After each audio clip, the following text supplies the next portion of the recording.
오늘 우리에게 주시는 하나님의 말씀은 누가복음 18장 31절부터 43절입니다. 누가복음 18장 31절부터 43절까지의 말씀입니다.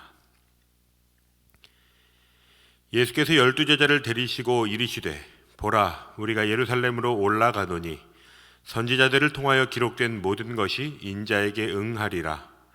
인자가 이방인들에게 넘겨져 희롱을 당하고 능욕을 당하고 침뱉음을 당하겠으며 그들은 채찍질하고 그를 죽일 것이나 그는 3일 만에 살아나리라 하시되, 제자들이 이것을 하나도 깨닫지 못하였으니 그 말씀이 감추었으므로 그들이 그 이르신 바를 알지 못하였더라. 여리고에 가까이 가셨을 때에 한 맹인이 길가에 앉아 구걸하다가 무리가 지나감을 듣고 이 무슨 일이냐고 물은데 그들이 나사렛 예수께서 지나가신다 하니 맹인이 외쳐 이르되 다윗의 자손 예수여, 나를 불쌍히 여기소서 하거늘 앞서가는 자들이 그를 꾸짖어 잠잠하라 하되 그가 더욱 크게 소리질러 다윗의 자손이여, 나를 불쌍히 여기소서 하는지라. 예수께서 머물러 서서 명하여 데려오라 하셨더니 그가 가까이 오매 물어 이르시되 내게 무엇을 하여 주기를 원하느냐. 이르되 주여, 보기를 원하나이다. 예수께서 그에게 이르시되 보라, 내 믿음이 너를 구원하였느니라 하시매 곧 보게 되어 하나님께 영광을 돌리며 예수를 따르니 백성이 다 이를 보고 하나님을 찬양하니라. 아멘. 저희는 사순절을 보내고 있습니다. 십자가를 향하셨던 예수님의 마음과 또 오늘 우리가 어떤 마음으로 하루를 살아내야 할지 오늘 우리에게 주신 말씀 안에서 그 답과 길이 발견되기를 소망합니다. 성경에서 올라간다는 표현은 지형의 높낮이를 의미하기보다 예루살렘이라고 하는 곳의 상징성을 의미할 때가 더 많이 있습니다. 오늘의 본문부터 19장 44절까지는 예루살렘을 향한 예수님의 여정의 끝부분을 담고 있습니다.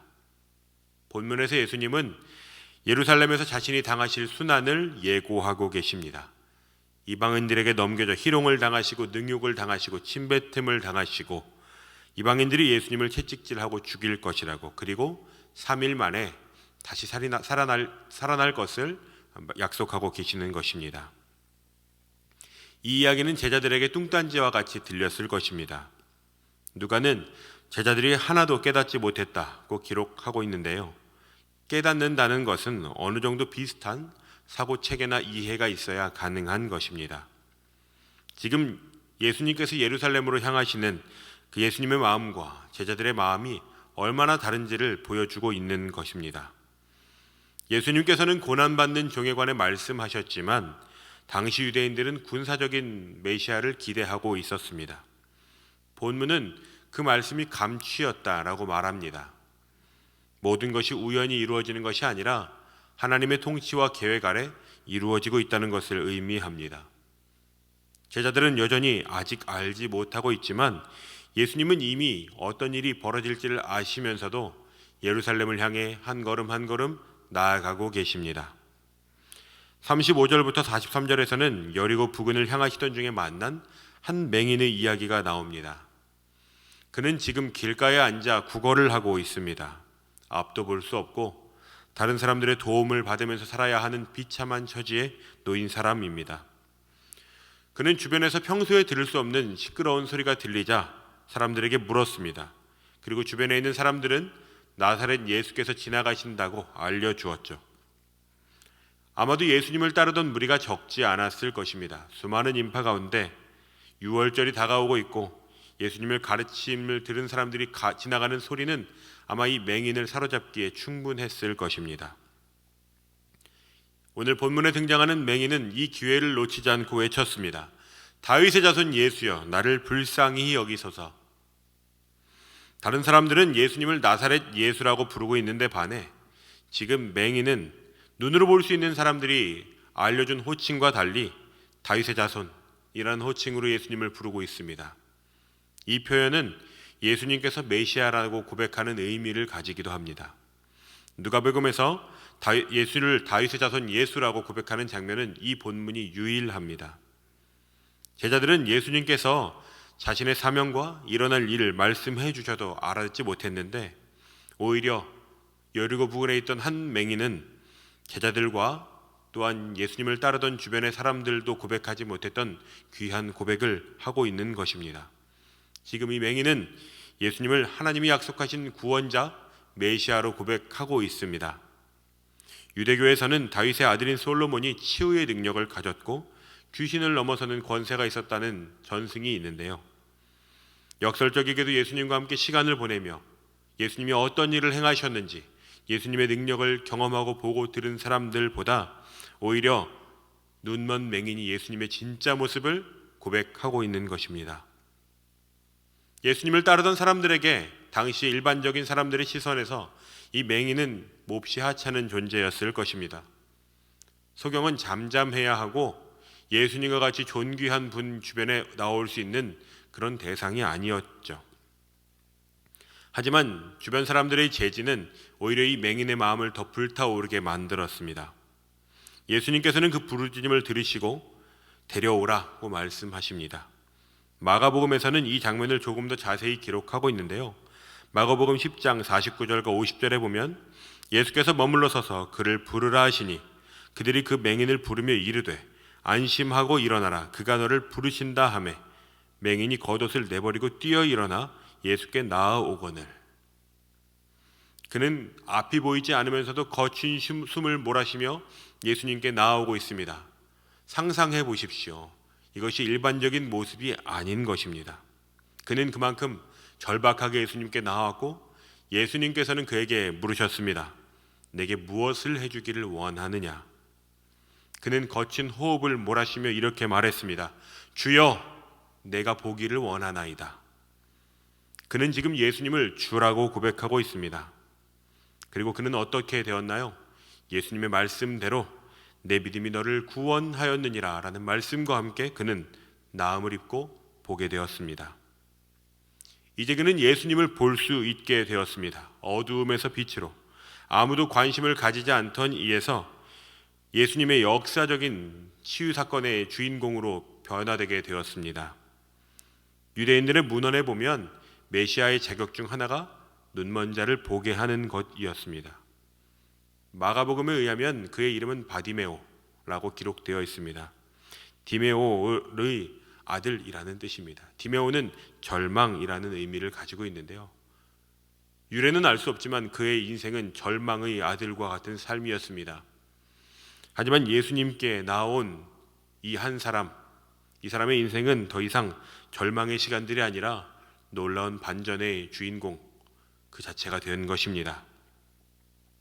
눈을 뜨게 된 맹인은 43절에 보면 하나님께 영광을 돌리며 예수를 따르는 자가 되었다고 기록하고 있습니다. 그리고 그를 본 사람들이 모든 동일한 고백으로 그의 변화와 그의 치유를 보게 되었죠. 그는 지금 어떤 누구보다 예수님을 메시아로 여기는 단 한 사람이었습니다. 제자들도 알지 못하고 누리지 못했던 인생의 변화를 경험한 사람이었죠. 그가 그런 놀라운 은혜를 입게 된 동기는 간절함이었습니다. 예수님과 간절함이 만날 때 그 안에 변화가 일어납니다. 오늘 이 예배 가운데 나오신 분들에게는 어떤 간절함이 있습니까? 주님께서 지금 내게 무엇을 하여 주기를 원하느냐라고 물으시면 어떤 간절함으로 나아가시겠습니까? 솔로몬은 듣는 마음을 구했습니다. 오늘의 본문 속 맹인은 주여 보기를 원합니다 라고 고백했습니다. 예수님께서 오늘 우리에게 물으십니다. 내게 무엇을 해주기를 원하느냐? 여러분의 대답은 무엇인가요? 저는 한 맹인과 같이 대답하고 싶습니다. 제가 오늘 메시아이신 주님을 더 분명하게, 더 또렷하게 보기를 원합니다. 눈먼 채로 살아가며 더듬거리며 예수님을 경험하는 것이 아니라 욥이 고백했던 것처럼 이제는 눈으로 주님을 뵙는 은혜가 있기를 소망하는 것입니다. 그동안 엉뚱한 곳에서 답을 찾으며 인생의 진리를 찾으며 헤매이던 분들이 계신다면 예수님 앞으로 나아가십시오. 예수님 앞에서 영적 맹인인 우리가 회복을 누리고 예수님을 보게 되는 은혜를 경험할 때 절망의 아들로서가 아니라 새로운 삶으로 예수님을 따르는 제자의 삶으로 탈바꿈하여 살아가는 계기가 우리 모두에게 마련되기를 소망합니다.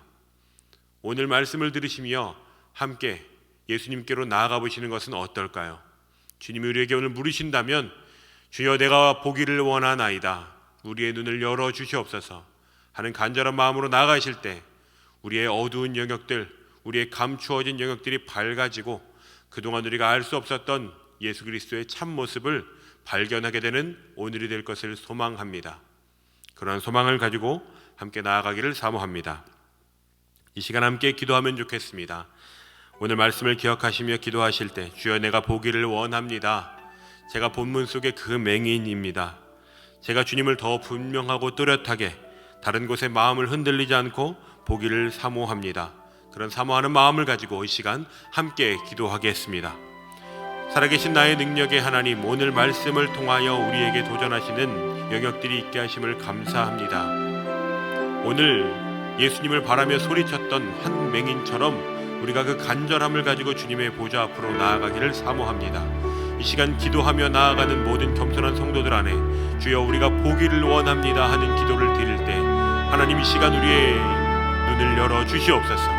이 시간 우리의 마음을 열어 주시옵소서.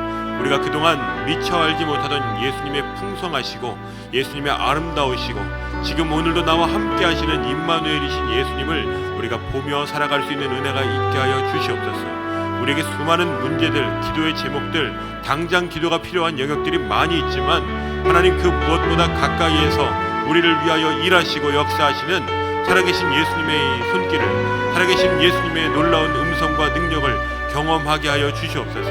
그래서 하나님 오늘 이 맹인이 누구보다 예수님의 메시아 되심을 실제로 고백하며 경험하고 그로 인해서 많은 사람들이 하나님께 찬송을 올려드렸던 것처럼 우리의 삶을 통하여 우리가 더욱더 주님을 경험할 때 그 가운데 우리의 삶이 누군가에게 예수님의 살아계심을 증명하는 것이 되게 하시고 그 삶을 통하여 오늘도 하나님의 영광이 우리의 일상 가운데에서 드러날 수 있도록 주님 그렇게 역사하시고 돌보아 주시옵소서. 간절한 마음으로 나아오는 우리 모두의 기도를 붙드시고 우리의 눈을 활짝 열어 함께 하시는 주님을 바랄 때 살아계신 주님과 오늘도 동행하는 놀라운 은혜의 주인공들 될 수 있도록 주님 역사하여 주시옵소서. 주님 우리의 기도를 들으시고 은혜를 베풀어 주시옵소서. 이제는 우리 주 예수 그리스도의 은혜와 아버지의 크신 사랑과 성령의 교통하심이 주님 앞에서 우리의 소망을 내려놓고 주여 내가 보기를 원합니다 라고 고백하는 간절한 마음으로 일상 가운데 나아가는 모든 성도들의 삶과 가정과 일터와 사업 위에 이제로부터 영원까지 함께 하시기를 간절히 축원하옵나이다. 아멘.